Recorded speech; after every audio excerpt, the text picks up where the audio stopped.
चंद्रगुप्त मौर्य। आज हम ज्ञान सागर के इस सेशन में भारतीय इतिहास के एक ऐसे साम्राज्यों में से एक ऐसे साम्राज्य का वर्णन करेंगे जो भारतवर्ष में मौर्य साम्राज्य की स्थापना से संबंधित है।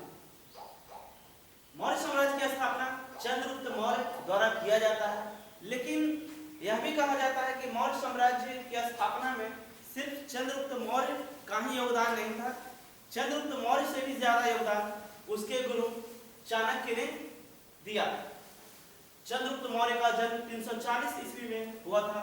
चंद्रगुप्त की माता का नाम मूरा था, लेकिन चंद्रगुप्त के पिता का जो नाम है इतिहास में कहीं नहीं मिलता है। सिर्फ एक पुस्तक मुद्रा राक्षस में चंद्रगुप्त मौर्य के पिता के बारे में वर्णन किया गया है कि चंद्रगुप्त मौर्य की जो माता थी मूरा, वो नंद वंश के राजा की पत्नी या छोड़ी हुई पत्नी या उसको रखैल कह सकते हैं से मिलता है।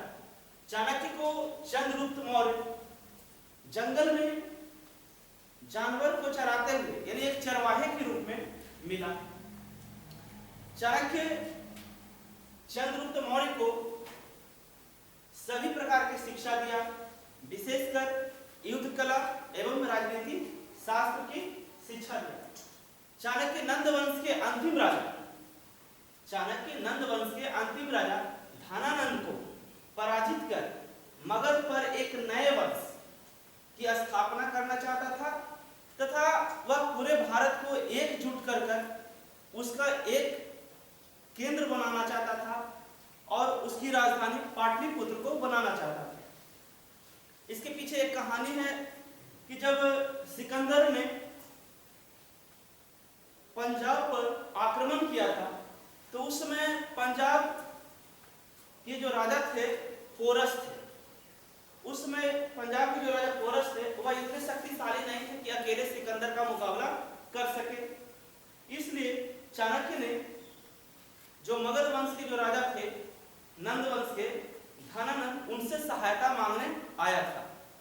धनानंद ने चाणक्य को अपमानित करके अपने राज दरबार से भगा दिया। चाणक्य ने अपने राज दरबार में ही एक प्रतिज्ञा की कि जब तक मगध पर एक नए वंश या एक नए साम्राज्य की स्थापना न कर ले तब तक मैं अपनी शिखा अर्थात चोटी को नहीं बांधूंगा। नंद वंश के जो राजा थे धनानंद, उसको हटाने के लिए चाणक्य ने चंद्रगुप्त मौर्य को विशेष कर तैयार किया।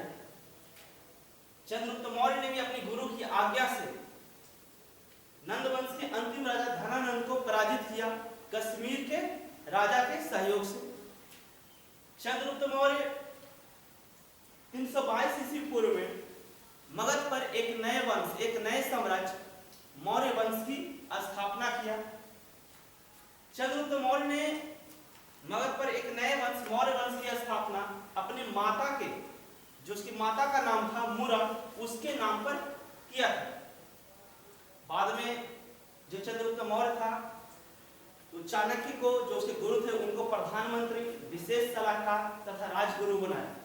चंद्रगुप्त मौर्य ने अपनी राजधानी पाटलिपुत्र को बनाया। चंद्रगुप्त मौर्य का जो महल था वो पूरी काठ का यानी लकड़ी का बना हुआ था।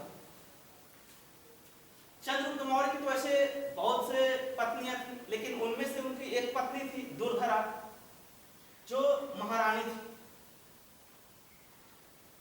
दुर्धरा चंद्रगुप्त मौर्य की पहली पत्नी और बिंदुसार की मां थी। चंद्रगुप्त मौर्य ने 305 ईस्वी पूर्व में सिकंदर के सेनापति सेल्यूकस निकेटर को हराया था। बाद में सेल्यूकस निकेटर ने युद्ध संधि शर्तों के अनुसार यानी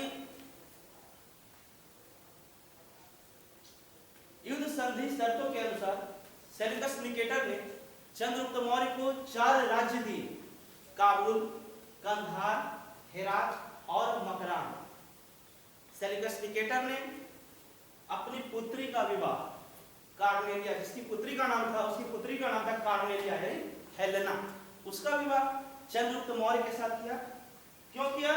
क्योंकि चंद्रगुप्त हानि पहुंचाना चाहता था तथा उसके राज्य में जो भी कुछ हो रहा है उसको वह अंदर से जानने के लिए अपनी पुत्री का विवाह हेलेना का विवाह चंद्रगुप्त मौर्य के साथ किया तथा सेल्यूकस निकेटर ने एक दूत भेजा जिसका नाम था मेगास्थनीस। मेगास्थनीस ने चंद्रगुप्त मौर्य के दरबार में जाकर वहां के जो व्यवस्था था राज दरबार की उसका वर्णन किया है इंडिका नामक पुस्तक में।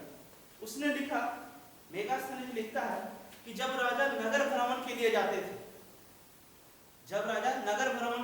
थे तो वह लकड़ी की डोली पर यानी काठ की डोली पर चढ़कर जाते थे और उनके साथ साथ जो उनके अंगरक्षक थे वो पुरुष नहीं रहते थे। जो चंद्रगुप्त मौर्य का यानी राजा का जो अंगरक्षक था वो पुरुष न होकर के महिलाएं होती थी और जो महिला अंगरक्षक थी वह पूरा सशस्त्र होकर यानी पूरा हथियार लेकर चलती थी।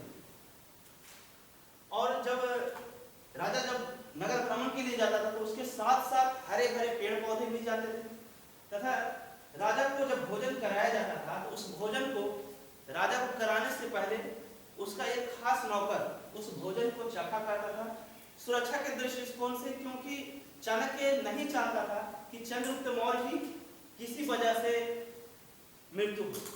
तो भोजन को इसलिए चखा जाता था कि उस भोजन में कोई जहर तो नहीं मिला दिया। चाणक्य जो राजनीति से संबंधित व्यक्ति थे जिन्होंने अर्थशास्त्र की रचना भी की थी वे बहुत जानकार थे।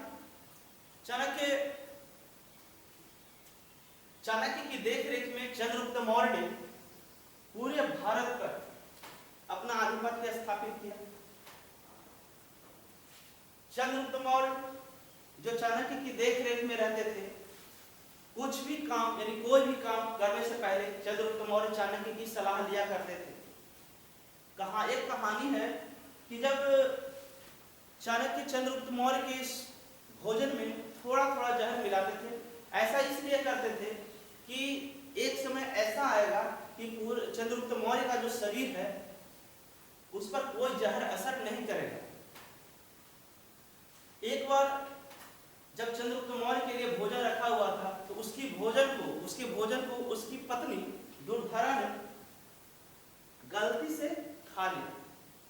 दुर्धरा की मृत्यु शरीर में जहर फैलने के कारण हो गई। चंद्रगुप्त मौर्य जैन धर्म का अनुयायी था। चंद्रगुप्त मौर्य को जैन धर्म की शिक्षा जैनी गुरु भद्रबाहु ने दिया था। चंद्रगुप्त मौर्य की जो मृत्यु हुई 298 ईस्वी पूर्व में श्रवणबेलगोला कर्नाटक में